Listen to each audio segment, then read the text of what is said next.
I couldn't come to the Northern Territory without a visit to a croc farm. Just about to head out on the round with Nick to feed the crocs. Chicken's on the menu. Good try, yeah. Depends how good you are throwing them. Chicken chucking. This farm was set up in 1981 to serve the demand for commercially viable, sustainable croc products, including meat, skins, and of course, tourism. It's a series of billabongs and croc pens planted with native trees. But it's more than just a farm. There are nature reserves that would be jealous of the fauna this place attracts. The farm is now home to over 50,000 crocs. They've got hatchlings a few centimetres long to some serious big fellas like this one. You've already seen me feeding Elvis at the Reptile Park, but take a look at Nick. This man is a gun.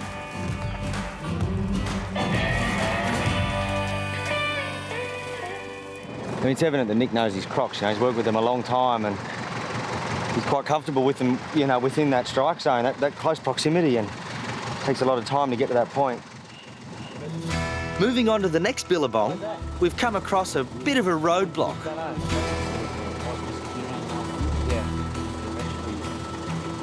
These guys are known to be wild. You know, buffalo attack people, cars. You know, they're a competition for a croc. And Nick's going to walk up and pat him on the head. Bully, bully. They're going bully, bully. Bully, bully. It's pretty awesome.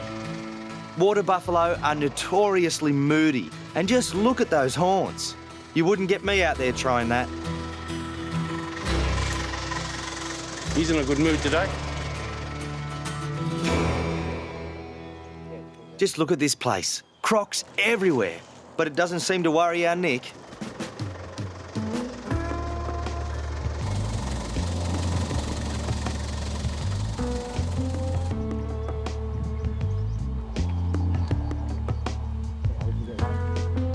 Time for some, as Nick puts it, chicken chucking.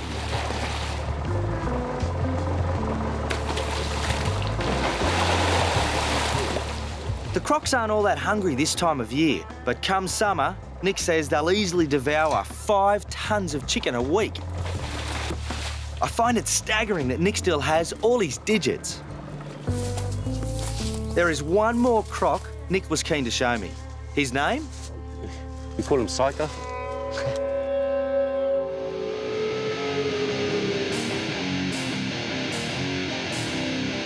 This is Psycho. Oh.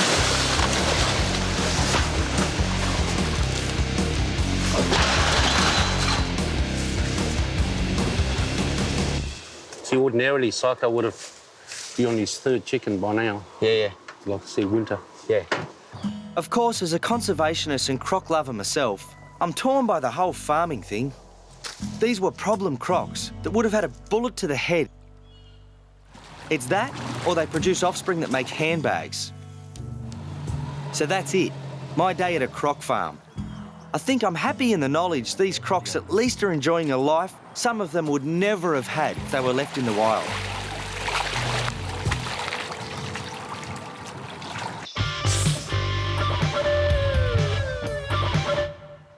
A little while ago, I showed you the deadly cane toad.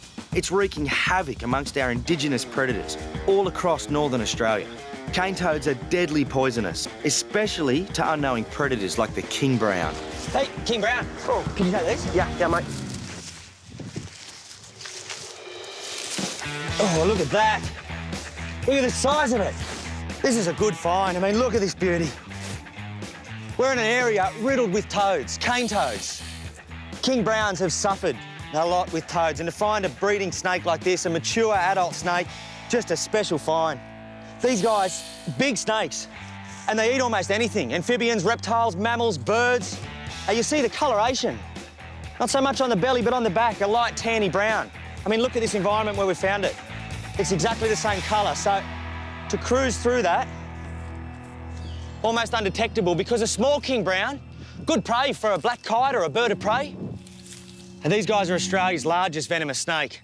And with a head like that, big venom glands, they put so much venom into a bite. You do not want to get bitten by one of these guys. Time for this beauty to go off on his merry way and hopefully He won't eat a cane toad for dinner. That's a girl. Settle down. What a snake. Look at that.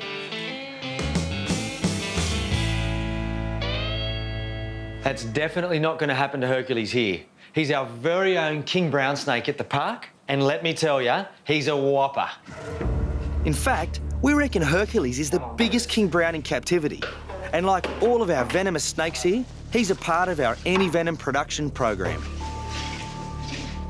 Come on, buddy. The name King Brown is a misnomer. Herc and his kind are actually part of the black snake family, and they can be found right throughout the interior of Australia. OK, that's it. Now I'll get him on. OK, Mickey, one, two, oh, sorry, mate. Right, go. On, mate.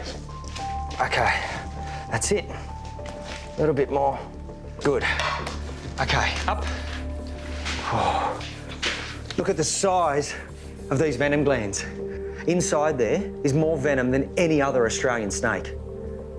He generally gets milked every 2 weeks, like every snake here. Let's see how you go, Herc. Whoa, look at that. Now, what king browns lack in toxicity, they make up for in their amount of venom.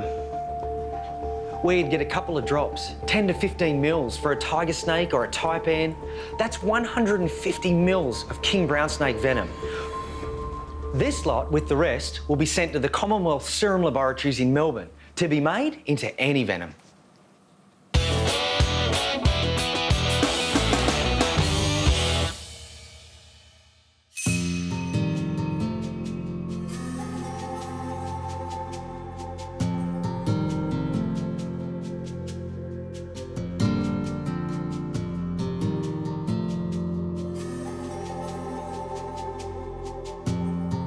Take a look at these two. They might not be the Aussie icon in the same way as the kangaroo or koala, but to me, they're just as important. Dingoes play a critical role in the Australian environment, especially in today's age. Pigs and cats and feral pests are responsible for a whole raft of Australian extinctions. And the story goes, wherever you have a dingo, you don't have a fox or the cat. Dan and Daisy here are 10 weeks old. They were bred in captivity and will act as ambassadors for their species. Come on. Now, they get a bad rap in the environment and often actually shot, hunted, trapped and poisoned. But times are changing and people's opinions are changing. We're starting to realise that we need dingoes. They represent one of the only natural ways to control feral pests in Australian environments. Scientific studies suggest dingoes were brought to Australia by Aborigines some 5,000 years ago. Now, throughout their time in Australia, they were close companions of the Aborigines. They were used for warmth at night and hunting. That would be a surprise to many, as dingoes are nearly always portrayed as untrainable. Get one away from the litter before 10 weeks, though, and it'll prove to be a loyal, if a little aloof, pet. While dingoes might look like domesticated dogs, they're very different. And they've got some adaptations that make them superior for hunting. Eyes on the front of the head, ears that are always erect, listening for sound, and feet that can rotate at the ankles. But it's the periodic contact with humans that always makes the headlines. Dingoes are generally shy, quiet, timid, and they avoid human contact at all times. A dangerous recipe is dingoes in high tourist areas. People decide to feed them, dingoes become reliant upon that as a food source, and then if it dries up, they're prone to attack people. There's a simple remedy. Don't leave food out. Dingoes only breed once a year. They breed in winter, and that means their pups emerge in spring when there's an abundance of clumsy animals to hunt. Nature's timed that magnificently. Dingoes hunt in a pack, and they can take down large prey. A full-grown male, 70-kilo red kangaroo that has a stronger kick than any man. Walk along, Blue. But it's for attacks on livestock that dingoes are known. And because of that, the relationship between farmers and dingoes has always been strained. All species in Australia are generally deemed native if they were here pre-Euro settlement, except the dingo. Let's not forget, though, the dingo was here long before the farms. Dingoes have had a colourful history in Australia since European settlement. But times are changing, and hopefully we have dingoes in our environments for a long time to come.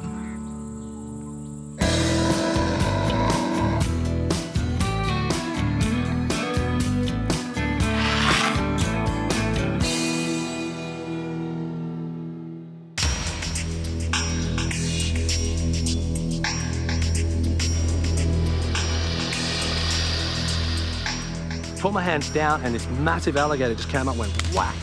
I was actually bitten on the hand by a big Burmese python while training a volunteer. Dingo bite there. Got bitten by a Tasmanian devil. Bites and scratches are all part of a keeper's job here at the Australian Reptile Park. And of course, I've got heaps of scars as well. But the problem is, the medications we receive are generic, suitable for dogs and cats, not really for what we need. So today, we're here to fix that. Our doctor tells me they need to tailor specific treatments to different animal bites, depending on the bacteria in the animal's mouth. Get out of the way, mate. So me and Obi have got cracking on swabbing the mouths of some real feisty characters. That's good, there's a good bit of slobber. Right, well, in here is a scrub python. This is the world's third largest snake, Australia's largest python and snake. Its bite's not poisonous, but it does have bacteria in its mouth and its teeth are like razors. So when it bites into you, they penetrate the skin and bacteria can actually be pushed in. There we go. Yeah.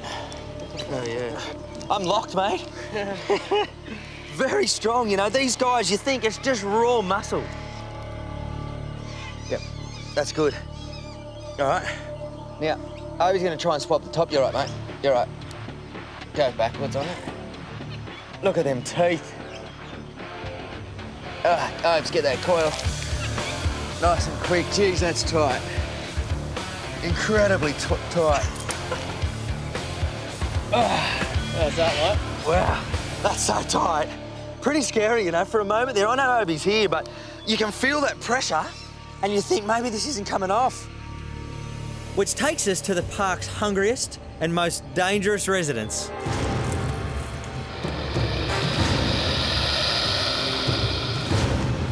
Hey. Got him. They're just powerful, these guys, so we'll use the tree. That's what we want. We want that bacteria. Now, these guys can live in festy swamps and have dirty bacteria in their mouth, but they're a little different because it's the bite. You imagine the crush from these guys, a ton in those jaws of crushing pressure, just incredible. Now, I'm gonna try and come around there and get a swab from in there. Now, I can see a bit of water off there, but that's okay, because that'll hold the bacteria. Ooh, look at that. So quick, you know, one mistake. Just watch out, he's gonna have a kick. Well, that looks pretty good. This is the last guy for today. Thanks, mate. We're not going to push our luck any longer with a gator that size. We'll let him go, so I can get these swabs to some blokes who can run a few tests. I'm here at Gosford Hospital to meet my mate Steve Cameron, the emergency specialist. G'day, mate. G'day, Tim. How you going? Yeah, good, thank you. Here they are. There's some good swabs in here. That's a big scrub python. That snake's about 5 metres. Perfect. Give me a bit of a, for a minute there, and yeah. And a 4 metre long alligator. Who took that one? Oh, well, a few of us, because we had to get the rope on him and just get him up, and it was a bit of an effort, but... Rather you than me. What happens now? I'll send these to the laboratory. Yeah. It'll take about a week to get the results back. Yep. What we're going to do is put them on a plate of jelly. Yep. Put them in the oven, and if there's any nasty bugs, we'll grow them over the next week. And as far as I know, no one's ever done this before, so okay. you're at the cutting edge. Well, that's good. Thanks, mate. Thanks, See you mate. soon. See you next time. Bye. Bye. And of course, none of us like to get bitten or scratched. And hopefully soon we can have some tailor-made treatments. Isn't that right, Chucky? There's one right there. Hey.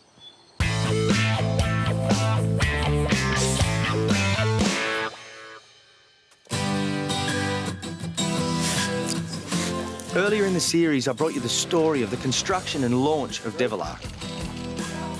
It's a sanctuary for Tasmanian devils, where we're building an insurance program. Its success will be proven once the Indigenous devils in Tasmania succumb to the cancerous tumours that have spread right across the population. We want our guys to one day be released with all the behaviours of a devil born in the wild.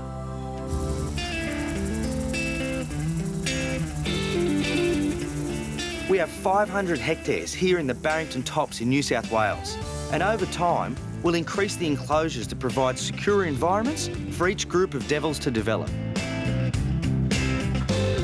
These are our devil traps, and the purpose of them is for us to be able to monitor the devils within the yard.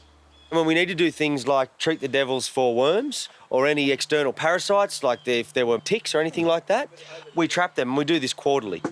So these devils here are, in the wild, they would have left mum about 2 months ago. So that's the same thing we mirrored in captivity. Now, at this point, we crate them together because for their social skills, like puppies and little kids, they develop and they learn how to be males, learn how to be males, females learn how to be females. So a yard like this is a developmental stage for these young devils, and then they'll go into their breeding facilities.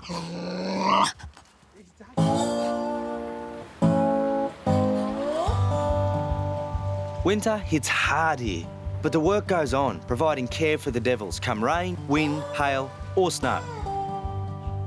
It's been just 4 months since the devils were introduced into Devil Ark. The devil social groups are well established in the big free-range pens.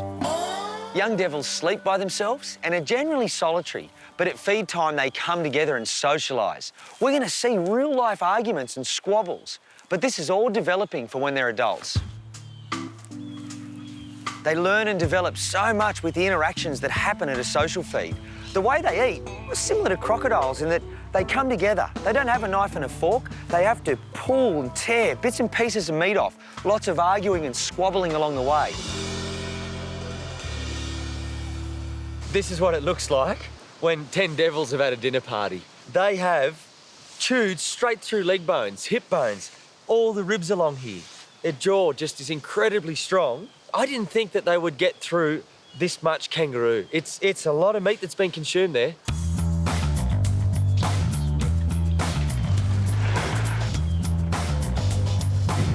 A few months later, and I'm back to see the fruits of our labour and the outcome of breeding. It's the middle of winter. It is freezing. It's -2. It's very early morning. There's ice everywhere. And overnight, we've trapped a yard of devils. We'll parasitic treat the males, but for the females, more importantly, this is our first pouch check. We're expecting to find joeys between the age of 30 and 100 days. That's the difference between something that looks like a pink jelly bean to the size of a miniature devil. The pouch is good and developed. You can see that. That's all. Definite. There's three joeys. Ah, good. Good work, boys. Yeah, I see it. Yeah, little head there. This is the best result we could ever have imagined. That's the first female in the first yard we've checked. Our husbandry techniques and procedures work, and we all feel great. That joey was at a size of development that's perfect. It means we're achieving our aims and the results are amazing.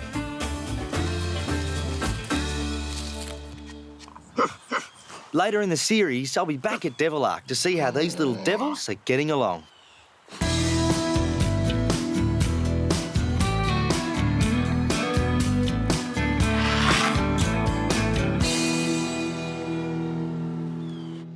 OK, well, it's all part of the job. And today, I've got some routine maintenance here at the Australian Reptile Park. I've got to get in there and fix that pool. It's got a leak. Problem is, it's not my pool. It's his, our old mate Elvis. Come on, one more. Listen to that. Bone crushes.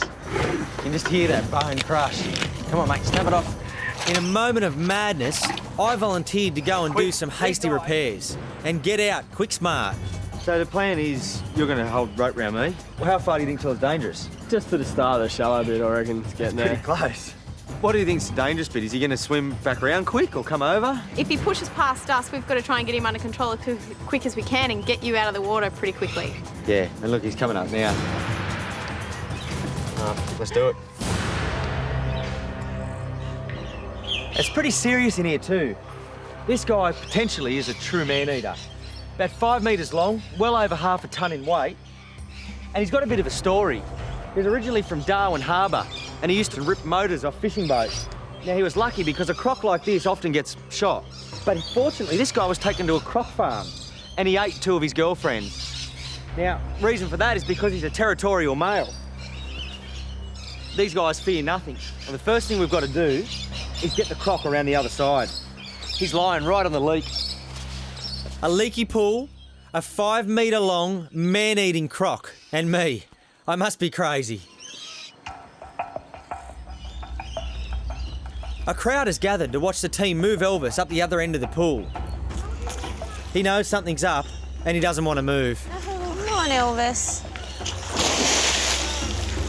Come on, mate. Jules, we'll move back here. Oh, he's speeding up. And now I've got a chance to fix this leak. We're right.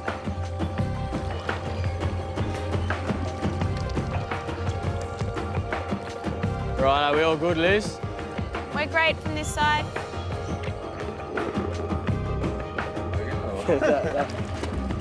That giant croc is so fast underwater that I've got no chance of getting away if he comes for me. Just as well, Obi and Lizzie are watching my back. Guys, he's on the move a bit. Get out of there, mate. He's on the move a bit. Done, and just in the nick of time. Did you get it all done or what? Yeah, it looks good. There was just a bit of a crack along that seal.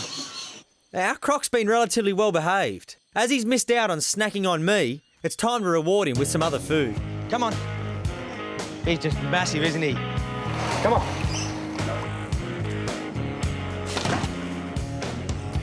Now, they're much slower to come forward. The danger zone is to the side, so I'm going to keep that food in front of his nose. Look at that. Come on. Up you come. Good fella. It's a job well done, and probably time to leave Elvis alone. That's more than enough excitement for one day for both him and me.